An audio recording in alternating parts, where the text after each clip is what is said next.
Welcome to Cups and Courage. Today's guest is Emma. Now, Emma was diagnosed with primary breast cancer in 2020, and she's also the host of her own podcast, When Life Gives You Lemons.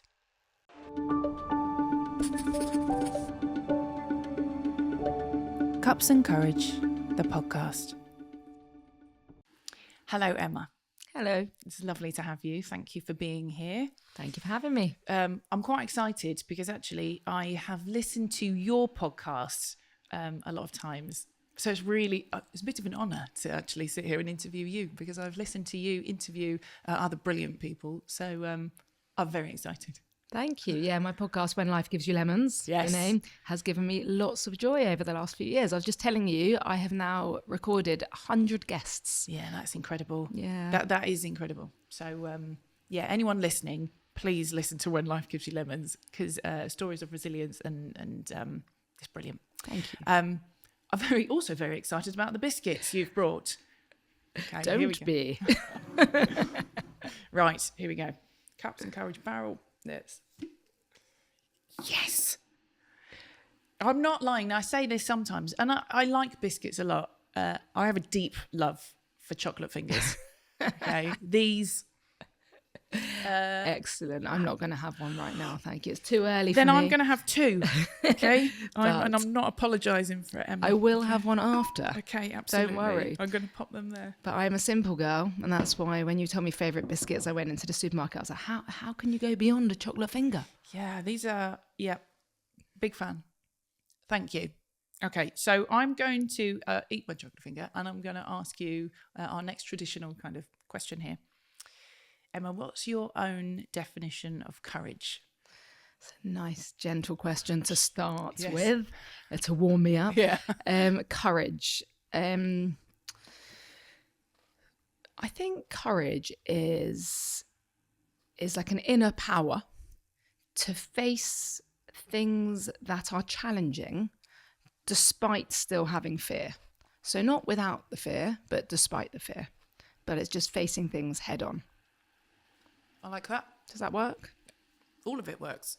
But I love that. I also like that question, although it's brutal, because I think it can change on a Monday and a Tuesday and a Wednesday, and it can take so many different forms. But I think it is that inner, regardless of whatever else is going on, whatever inner fight you have to still get up and keep moving forward. Exactly. Yeah, great. Thank you. So I'm going to hand over to you. Can you tell us a little bit about who you are, why you're here, apart from the fact that I asked you, and kind of your story with cancer as well? Yeah, sure. So my name is Emma, like we've said. Who am I? That's a deep question. What I do, though, is historically I'm a physiotherapist. So I'm actually a sports physiotherapist. My background is working with Team GB. So I'm kind of worked with high performance athletes for many years. And then, like you said, I've got my podcast, so When Life Gives You Lemons. And I also now do professional speaking. So I'm like a motivational speaker. And I was a physio for many years. And then in 2020, life threw me a bit of a curveball and I was diagnosed with breast cancer. So that's probably how you know me and how, you maybe started listening to When Life Gives You Lemons. But it was the breast cancer which made me question lots of things in my life and drove me down towards starting a podcast and now eventually starting speaking. Thank you. Can you tell me a bit about your breast cancer? Yeah, sure. So you said 2020, right? 2020, mid-lockdown. I was. Yeah. It was not the best timing. And I was diagnosed, I'm only 36. I was only 36 when I was diagnosed, Yes. which is quite young. Yeah. And I think my story is quite important to tell because it's a little bit different to other people's. And I'm sure you're the same. When you've had breast cancer, you become very passionate about awareness. Because we know that early detection saves lives, doesn't it? Absolutely. So I do like to tell my story. So I'll kind of give it a bit of a whistle-stop tour. But essentially, I say that exercise saved my life. And exercise saved my life many times throughout my breast cancer journey. But the first time it saved my life was we're in COVID, when you could only go out for like half an hour a day and you could only exercise once a day. I'd been out for my 30-minute run. And I'd come home, and when I was taking off my sports bra, I saw a tiny, tiny speck of what I now know to be nipple discharge in my sports bra. But it was a tiny, tiny speck, so I just ignored it. And then the following day, came back from my run, noticed the same thing. And I'd only had a baby about 9 months ago, so I kind of put it down to maybe related to the breastfeed. I wasn't breastfeeding anymore, but maybe some delayed breastfeeding side effects, who knows. However, that was the May, it must have been a bit earlier, maybe the April. The October before that, my mum had actually taken me to the breast clinic for a full check, because my first cousin, who was also under 40, had just been diagnosed with breast cancer. So at this point, I went straight to my drawer and found the card of the breast clinic, and I phoned the clinical nurse specialist and I said, hey, listen, this is a bit weird. What do you think? And she said, come in. So I did go in. I went into the breast clinic and I had a mammogram and an ultrasound, saw the consultant, and the scans were all normal. Yeah. So this is where I think it's very important, and like you've talked about advocacy, to advocate for yourself, and also the important part of the story in terms of awareness. So everything was normal, and she said it is probably something to do with the ducts, like we'd said, the milk ducts. She said if it doesn't get better in 6 weeks, come back. So 6 weeks later, we are now really, really mid first lockdown COVID, the period when you don't want to go near a hospital because the news is telling you not to leave your house. And I said to my husband, I'm not going back. And I still had this discharge, but it was still tiny, by the way, tiny, tiny. When you say discharge, so this is interesting to me. Are we talking like clear? Is this like I couldn't really see, because all I could see was on my sports bra, there was a dot of liquid. Right. And it was only my sports bra. It was, if I'd worn a normal bra, nothing was happening. It was obviously when I was running, tiny little something was coming out. Yeah. So I couldn't see the colour, I couldn't see anything. It's not like I could squeeze it. Right. No, it was just in the sports bra. So luckily I listened to my husband, which I don't always do, and I did go back. And at that occasion, they did an MRI scan. And that's when they found that I had, similar to quite a lot of people, I had different types of cancer. I had 2 different types of cancer in one breast. I had DCIS, and I had like an aggressive tumour, which was estrogen and HER positive. And yeah, that's, the news that no one wants to hear, really. But I was very lucky. I had private healthcare, which I think where we were in terms of COVID, that was a massive benefit. And I'm very grateful for that, because things weren't delayed. And I think if at that period of time I would have been in the NHS system, I think things would have been very, very different. But I started chemo the following week. Goodness me. So it was very much like, let's just get cracking. So you didn't, you had everything removed and then? No. It was a chemo first. There was justification for that at the time. It was, let's get it out, let's blitz it with chemo. Yes. So I had weekly chemo for 12 weeks. And then I had a bit of recovery time. And then I had a double mastectomy with reconstruction, so with implants. And then after that, I remember thinking, I'm done. And then the clinical nurse specialist phoned me saying, so should we start to plan radiotherapy? And I was like, oh, you hadn't mentioned that. And they were like, yeah, well, we like to drip feed these things. Oh, thanks. Cheers. I was like, okay, maybe you could have prepared me. Yeah. So then I had radiotherapy, and then I had... your radiotherapy, was it to the chest wall? Where did you? That was to the affected side. Right. Okay. Yeah, and then I had antibody therapy? I think a big injection in my thigh every 3 weeks for the remainder of the year. Yeah. And now I'm on still on tamoxifen, the hormonal therapy. And how was? You have to forgive me here because I don't have the same experience with you from a order and things.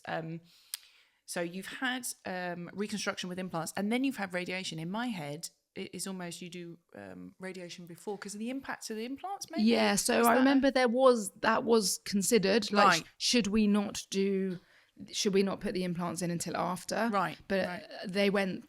I don't know why. Yeah. I can't remember the justification. I mean, it's quite fibrous, and I did have to have another surgery maybe a year later to remove some of the fibrous tissue that had been generated from the radiotherapy. But I think I remember the discussion that would have outweighed the alternative. Yes. That's what I remember. But it's funny, isn't it? It's 5 years ago, and I haven't remembered all details. Yeah. And that's probably an intentional thing. Yes. You know, I don't want to particularly remember those details, so I just leave them Also, over not there. massively relevant anymore, because they're not an everyday conversation where you have to kind of relive that bit by bit. And also, there's so much information. Yeah.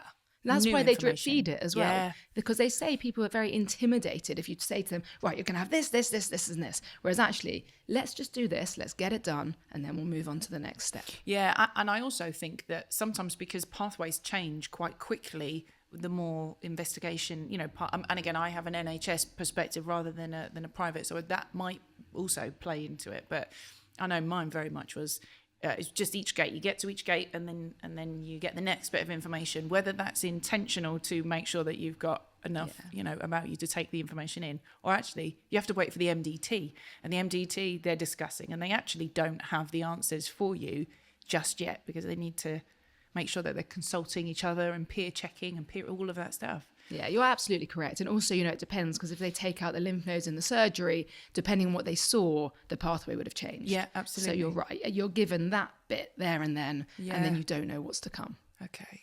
Thank you. That's all right. That was whistle stop. Yeah. And I also know that there's so much more in there, but thank you for that. Okay, and then so bring me to now. How are you now, kind of physically? I know exercise is such a big thing for you. It's your world, it's your life. And also what it sounds like is something that you love as well. Yeah. So how has cancer impacted that? How's, from a reconstruction point of view, how do you feel? Is it business as usual? Or no. So I'm, how am I now? First of all, I feel great. Yeah. So I feel very healthy, probably the fittest I've ever been. I'm actually training for an Ironman. I saw this. Which is fairly hilarious because I'm not really a triathlete. But I don't know who anyone is who is though. I think it's this. Absolutely, I'm a triathlete. I think we are. If that's what we want to do, that's what we are. And that's kind of how cancer's changed me. Yeah. I'm like, if I want to do an Ironman, I'm going to do an Ironman. Yeah. So I'm feeling really fit. I'm feeling strong. I do have a little joke with my husband that I should be in a kind of like the Paralympic category because, I've had these lymph nodes removed under my arm. I do have tightness in my left shoulder. Yeah. And I do have sensation changes, and I don't believe that my left arm functions as well as my right arm. However, I wouldn't be classified as a Paralympic athlete. I mean, if you need me to sign something, I agree. So I have a similar. My right is not the same, because it's that the dominant side. Mine was both across both, but actually a lot of the bulk was on my right side. So, and I do feel there is an imbalance. Yeah.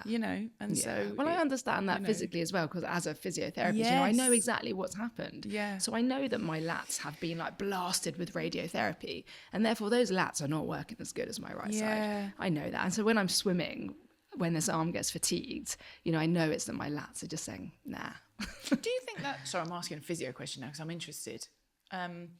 But do you think that is something that is repairable, or do you think that actually, because regardless of how much rehabilitation and strengthening and rebalancing, it is always potentially going to be a slight asymmetry? I think it's nerve damage. Okay. I think there's an element of it's not repairable, to be totally honest. I think, in some people that's not true because it depends what you've done. Rehab-wise post-surgery, but I know what I've done rehab-wise over the last 5 years.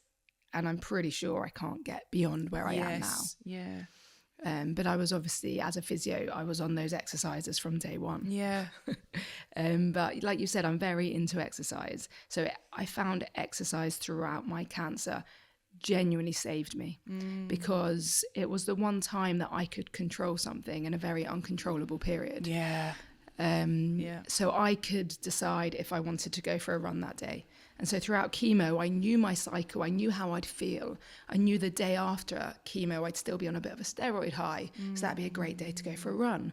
I knew the day after I'd feel a bit worse. So I might take the day off. And then I'd know the day after I'd feel like ready to go to the gym and do some strength. So I kind of had this like cycle that I could follow that gave me the ability to control something. And then when I was exercising, I was feeling like me again. I was going to say, so it's a burst of endorphins anyway, so that definitely from a control point of view, but also just something that you love. Yeah. And because I'm hearing you and going, how did I feel? I don't think I wanted to run. So I don't run as much anymore, but I did used to run quite a bit, and I don't think I wanted to. No, but I remember I went out with a friend quite frequently, and it was, fairly amusing. Like, we got back from a run once and I had this horrific nosebleed, and she was like, "Whoa, are you okay?" I was like, "Yeah, it's fine." And then, like, the next week I came back from the run and I had this like awful vertigo attack. I remember being on the floor stretching, and then I just could not stand up. And again, she was like, "This is not cool," and I was like, "It's fine." It'll pass. Just a scratch. Yeah. So I think I felt in control of that. Yeah. I knew I wasn't overloading myself. I knew how much I could push myself. Yeah, I get it. But it sounds like a real mechanism for wellness, aside from all the benefits that exercise brings anyway. Actually, it was for me. Yeah, for my mental health as well as my physical health. Yeah. No, absolutely. I definitely hear that. And it still is. And I'm sure a lot of that is in my background as a physio. Yeah. So as a physio, movement and exercise has always been a cornerstone, a key part of my life for myself and for the people I work with. So I've always been passionate about movement and exercise. I love this. And so if it's okay if I just share a little bit as well. So I'm saying I didn't run. I didn't run. What I did do is dance. So when you're talking about movement, I've danced since I was young. It was my job. And I spent the whole of my career, pre-cancer, doing this day in, day out, so innately who I am, not just what I do. And I danced through chemotherapy, and I had probably about 3 years before chemotherapy, I discovered salsa dance and partner dance, which is not my background. And I remember going, that's my reference of wellness. If I can get myself out somewhere in the cycle, because it does come, mine wasn't weekly, mine was, 3 weekly, but somewhere in there I'd go, I've got to get out on the dance floor, and I've got to find my normal again. And so I hear what you're saying, and I understand the importance of the thing that helps you either feel like you're anchored to something that is you, that isn't touched by, of course it's touched by cancer, but actually you can anchor to something else that just for that time reminds you that you are more than that. So I thank you for listening. Yeah. But I hear you, because when you talk about exercise, the minute you said movement, my brain went, yes, me. Yeah, well, it's important. So you've got to find that thing that you can connect to. Yeah, whatever it is. The cancer. Yeah, whatever it is. Because I do think it can be all-encompassing for many of us. Because life stops. It's like someone hits the pause button. And so where we can try and keep a sense of who we are within that, I think that's also really helpful if we can get there. Yeah, absolutely. Thank you. Okay, so you mentioned about self-advocacy. Mm-hmm. You said is really important because they didn't see anything the first time you had those checks, even though you had this discharge, and it wasn't until you went, look, can we have a conversation? And you had an MRI. And I know you had a private care here, but where was did you have to advocate for yourself? Was it hard? Well, to be fair to the system, they said come back in 6 weeks if it's still there. Yeah. But I don't know if that would have been the same in the NHS. Yeah. I've heard a lot of stories of young people, because remember I was quite young. Yeah. And I'm not sure I would have been just told, had the scans and been told, you're fine. We don't need to see you again. I don't know, because it wasn't my story. But we've all heard enough stories now from young people that have had normal mammograms and normal ultrasounds and still had some kind of symptoms or even just a gut feeling. Yeah. And I am a strong supporter of, the need to advocate for ourselves. I've worked in the NHS for many years. So my physio career started off in the NHS, and I think the NHS is brilliant at some things, but they are busy. The staff are overworked, overrun. And I think people get forgotten about. And I think if you cannot advocate for yourself in the NHS, you do get a bit lost in the system. You can. Yeah. I would have conversations with my dad, and we would always say the squeaky wheel gets the oil, right? And so it might not be comfortable, especially depending on your own personal nature. But I suppose us as a British kind of culture, actually, when you ask and it's met with, no, it's fine. how much of that do you take and ignore that own gut that maybe says, no, I don't think it is fine. You know, that's variable. Yeah. And so, yeah. It's so hard. You know, I've seen when I used to work on the wards and with the old people on the wards, if there was an old person without family, so no family members, those old people were often left to die because no one was advocating for them and they were too unwell to advocate for themselves. Yes. Whereas the ones that probably had the same medical conditions, that had family to advocate for them, were doing better and eventually being discharged. And I saw that time and time again. And it was just so sad. And I know now there has been research that has shown that. You know, I don't know what the answer is because we know that we know the NHS is struggling, don't we? So it's hard because they don't have enough money, they don't have enough staff, the nurses are struggling, they're drowning. What's the answer? I'm not sure. Yeah, I don't know if there is. I mean, I know you and I can't solve this on we might over some chocolate biscuits. I mean, I wish we could solve it, but I think people have tried, and I don't know the answer. We're so lucky as a nation to have the NHS. Absolutely. You know, we have free healthcare, which is, so many countries say, how lucky are you? Yeah. But there's so many gaps and so many holes. And I think that empowerment needs to really, I mean, it's these conversations. The more people that listen to you, the more people that listen to anybody else sharing a story about the importance of their situation, had they not advocated for themselves, right? Or had they just taken the first response or the first shut door, life might look slightly different now. And so it's more people listening to that and going, it's okay if I have this gut feeling. I can keep pushing, because I know my body. Keep pushing, even if it's uncomfortable, because it's not I don't have a problem pushing. So I don't, a lot of people do. I think people are intimidated by their GPs. White coat syndrome. And so I will often say to patients as well, go and see your GP, and then they'll come back and say, oh, the GP said it's not important. I said, no, go back to the GP and tell them that your physio has, sometimes it's just, they just need that confidence, don't they? Just to keep, like you said, keep pushing. And listen to their gut. But sometimes people listen to their gut, but still don't have that confidence to do anything about it. And then you need, I suppose it's, as you say, in that community. You're like your husband. Who's in your corner and who's there to be of kind of that objective. Listen, it's not you thing. You need to go and ask again. I'll come with you. I'll do the. You got to get the good people, the right people in your corner to keep fighting that fight. Okay, let's move into kind of the wider impact of cancer. I know we've touched on it in terms of doing an Ironman. They call them Iron Women. It's an Ironman. And I think the percentage of women on these race days is something like 2%. Really? Okay. Which is also why I want to go and represent. I love this.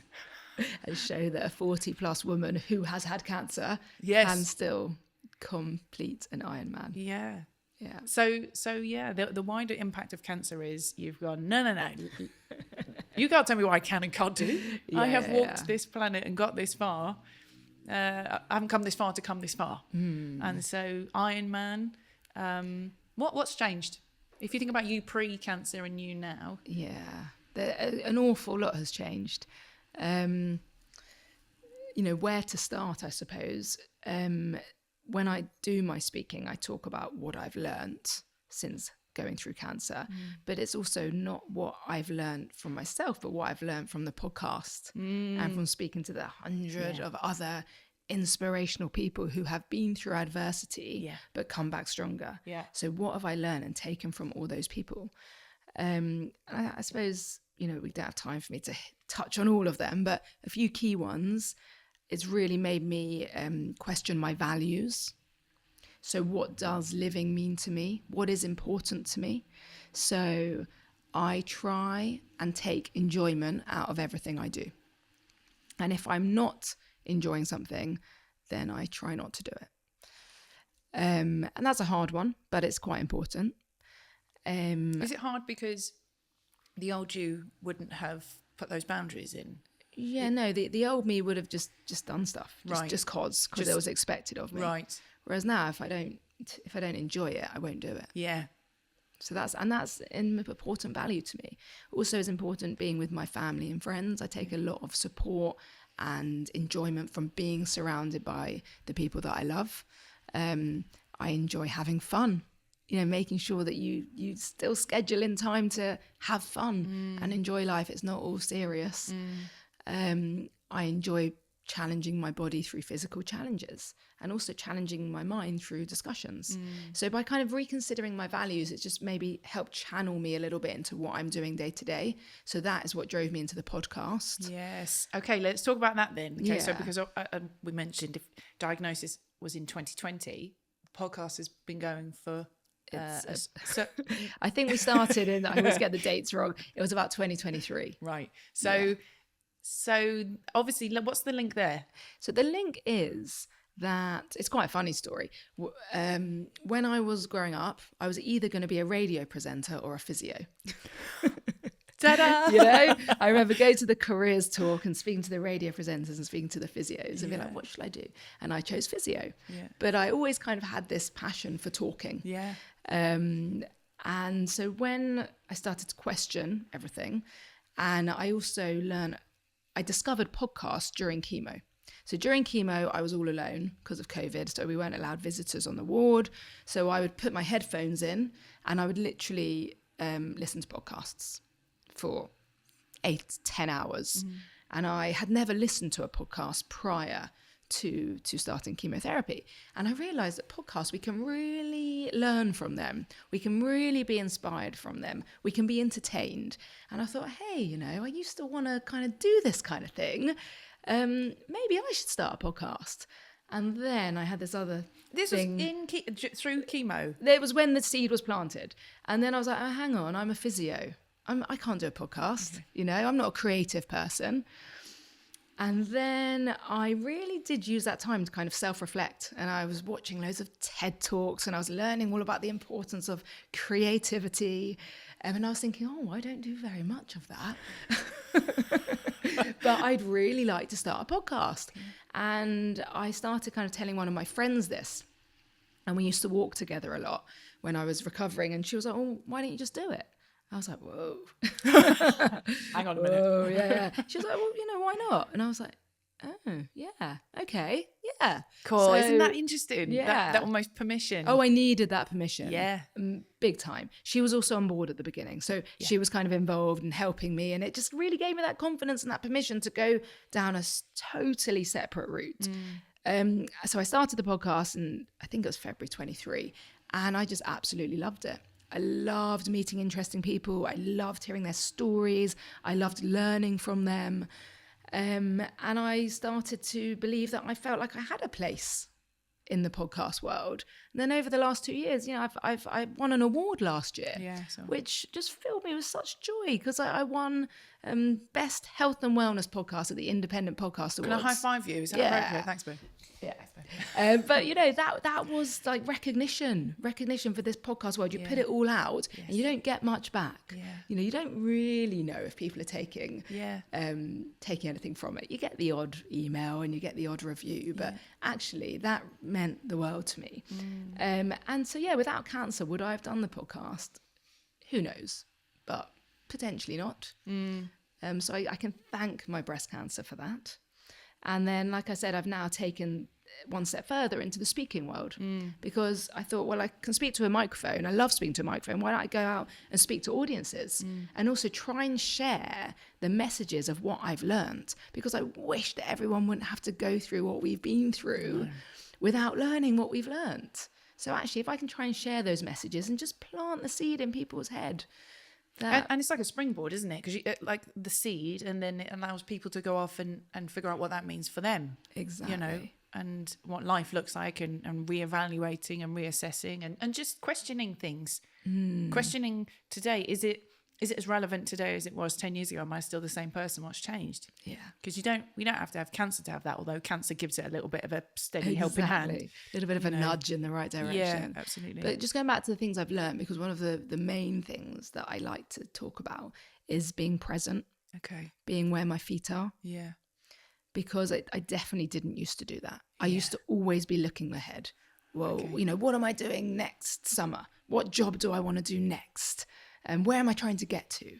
Whereas actually, what about the here and the now? am I taking enjoyment from this?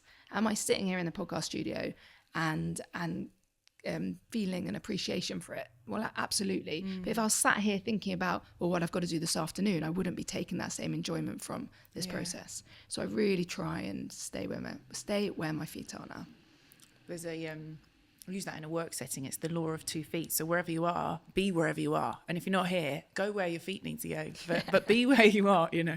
I say that a lot. I think that's really key. Yeah. Yeah, without sounding like a cliche, this is like an awakening. And that sounds a bit like, I don't mean to do that, you know, but everything becomes a little bit more, okay, all the noise starts going out, you know, and it's what are the really important things, and awake to what those really important things are. Yeah, definitely. Thank you. So I have changed a lot, but for the better. But body confidence, I want to touch on that, obviously, because when you had your mastectomies, how was that? So what was the conversation? What were your thoughts about it? Exercise is really important. Were there any considerations about whether or not it would be DIEP, or whether or not it was implant, or whether or not you would reconstruct in entirety? Yeah. Well, I was quite pleased to be told I couldn't have a DIEP because I didn't have enough fat on my tummy. Okay. I was like, yes. Yeah. So that helped the decision. Yeah, absolutely. Towards the implants. Sure. You know, body confidence. I don't think an awful lot about it, to be honest. Okay. It's one of those things. I'm alive. Yeah. I don't obviously love it. Yeah. But it is what it is. And I'm okay with it.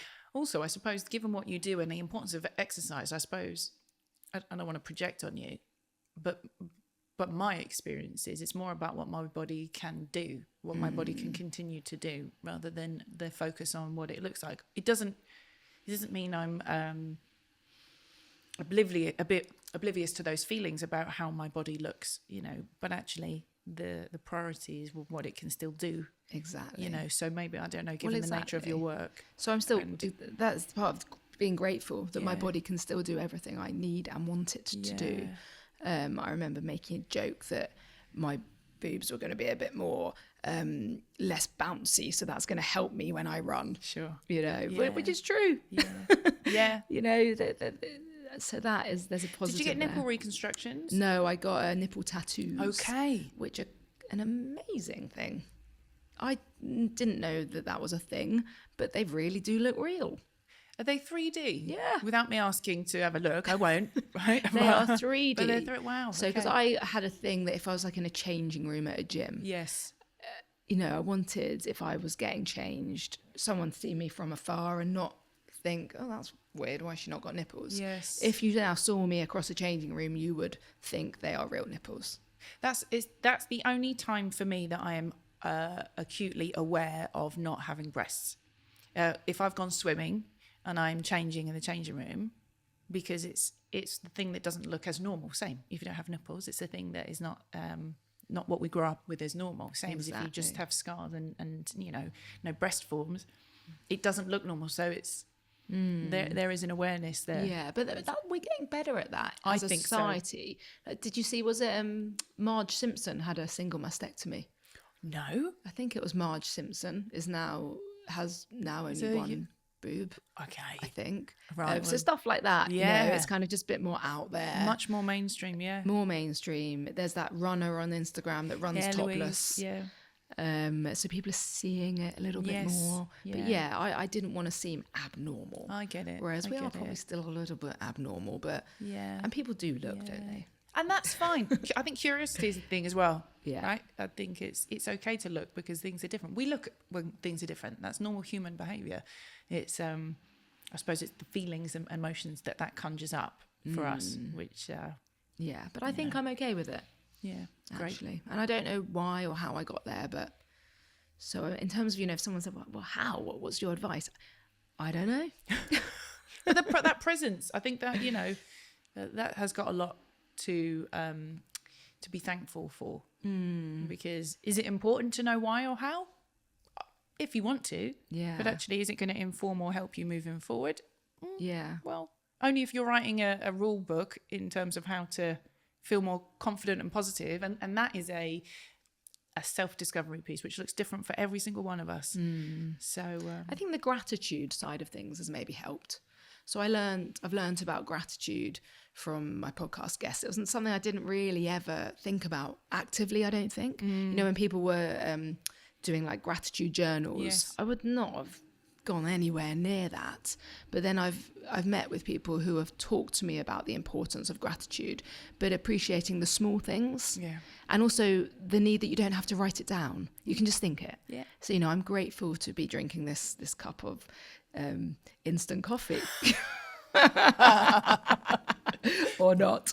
But, in the morning when I have my coffee, I'm really grateful for that coffee. Yeah, I get it. And I think that has probably helped me. Like I said, I'm grateful to be alive. I'm grateful to be well. I'm grateful to be able to do what I want to do. So that when I ran the marathon a couple of years ago, I wrote on my arm in big black Sharpie, choosing to suffer is a privilege.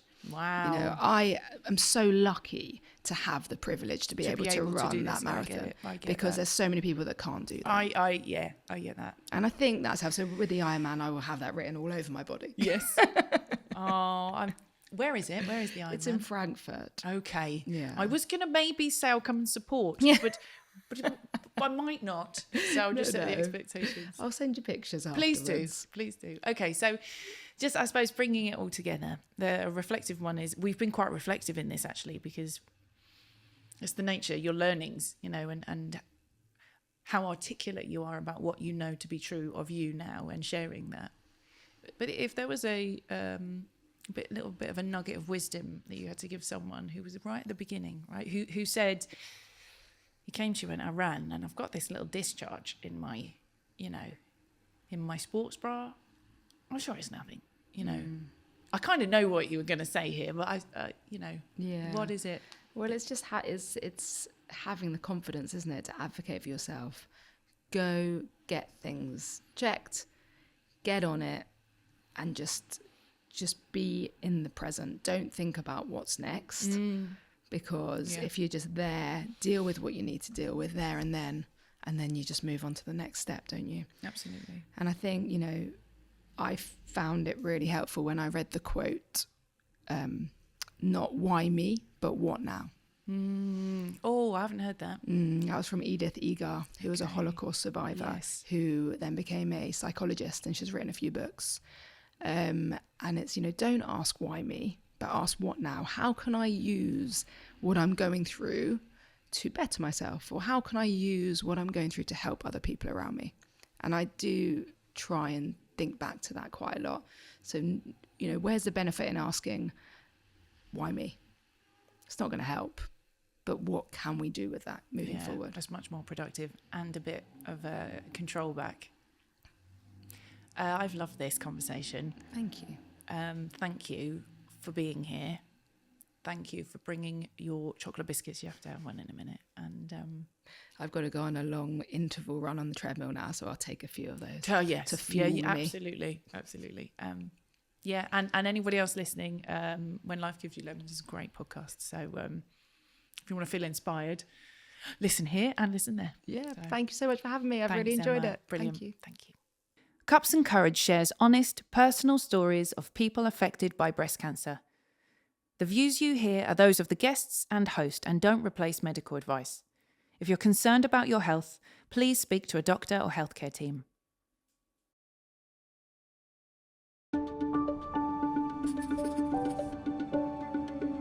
Cups and Courage, the podcast.